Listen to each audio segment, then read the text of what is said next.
አሰላሙ አለይኩም ወራህመቱላሂ ወበረካቱ። መቻቻል የእምነት አካል መሆኑን ኢስላም ያስተምራል። ጥላቻ በሐሰት ወገኖችና በኀጢአተኞች ላይ ብቻ ከመወሰኑ ጋር ሙእሚን ለእነርሱም ያለው ጥላቻ ለእነርሱ የማዘንና የመጨነቅ ስሜት የተቀላቀለበት ነው። መልካም ይመኝላቸዋል፣ ወደ ቅን ጎዳና እንዲመጡ ዱዓ ያደርግላቸዋል። አላህ ሆይ ወገኖቼን አቅናልኝ አያውቁምና። ሙስሊም በእምነቱ ጽኑና ቀዳሚ ከመሆኑ ጋር በሌላ እምነት ተከታዮች ጋር በመቻቻል እንዲኖር የሚያደርጉት ሁለት ምክንያቶች አሉት። አንደኛ፣ አላህ በጥበቡ የሰው ልጅ የአመለካከት እምነትና ሌሎችም ልዩነቶች እንዲኖሩት ፈቃዱ ሆኗል። የሰው ልጅ ከልዩነት አይወገድም። ጌታ አምላካችን አላህ ሱብሓነሁ ወተዓላ በቁርአን ይህን ይጠቅስልናል።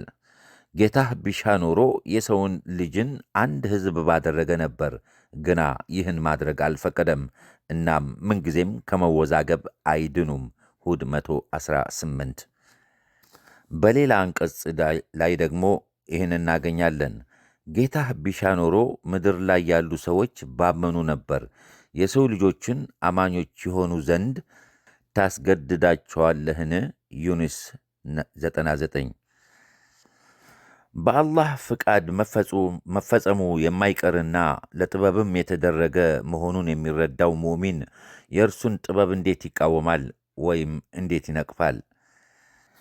ሁለተኛ፣ አላህ ነቢዩን በሐሳብ ከሚለዩአቸው ሰዎች ጋር የሚያደርጉት ውይይት ወደ ችክ ክርክር እንዳያመራ ጉዳያቸውን ለአላህ እንዲተዉት የሐሳብ ልዩነት ባላቸው ሰዎች መካከል ውሳኔ የሚሰጠው በዕለተ ቅያማ መሆኑንና ስለዚህም ወደ ንትርክ ጥል የሚያመራ ክርክር አስፈላጊ እንዳልሆነ መመሪያ አስተላልፎላቸዋል። በቁርአንም ይህን እናገኛለን። ከተከራከሩህም አላህ የምትሠሩትን ሁሉ አዋቂ ነው በላቸው። አላህ ትወዛገቡባቸው ለነበሩ ነገሮች ሁሉ የትንሣኤ ቀን በመካከላችሁ ትክክለኛውን ፍርድ ይሰጣል። አልሐጅ 68-69። በመሆኑም የሰው ልጅን ወደ እውነት ጥራ፣ እንደ ታዘዝከውም በቅኑ ፍኖት ላይ ጽና። የእነርሱን ስሜትና ፍላጎት አትከተል። አላህ ከመጻሕፍት ባወረደው ሁሉ አመንኩ፣ በመካከላችሁም በፍትሕ እፈርድ ዘንድ ታዘዝኩ። አላህ የእኛን የእናንተንም አምላክ ነው።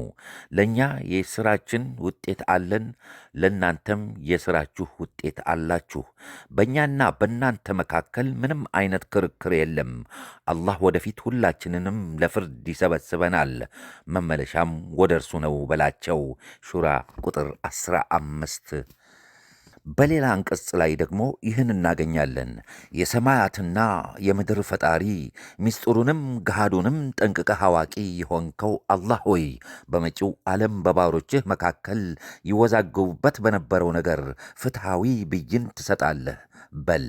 ዙመር 46። ሙእሚን እንዲህ ነው። በእስላማዊ እምነት አማካይነት ፍጥረተ ዓለሙን በአጠቃላይ ይወዳል። አላህንና ተፈጥሮን ይወዳል። ሞትንና ሕይወትንም ይወዳል። የአላህን ውሳኔ ፍቃድ ጣፋጩንም መራራውንም ይወዳል። የሰው ልጆችንም በአጠቃላይ ይወዳል። ሲጠላም የሚጠላው ሰይጣንና አጋሮቹን ብቻ ነው። ይህ ጥላቻውም ቢሆን ከእዝነት ከርኅራኄና ለሰው ልጆች በአጠቃላይ በጎ ከማሰብ ጋር የተቆራኘ ነው።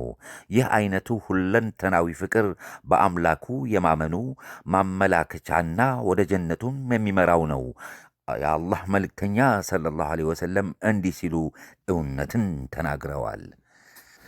ነፍሴ በእጁ በሆነችው ጌታ እምላለሁ፣ እስካላመናችሁ ድረስ ጀነት አትገቡም፣ እስካልተዋደዳችሁም ድረስ አታምኑም።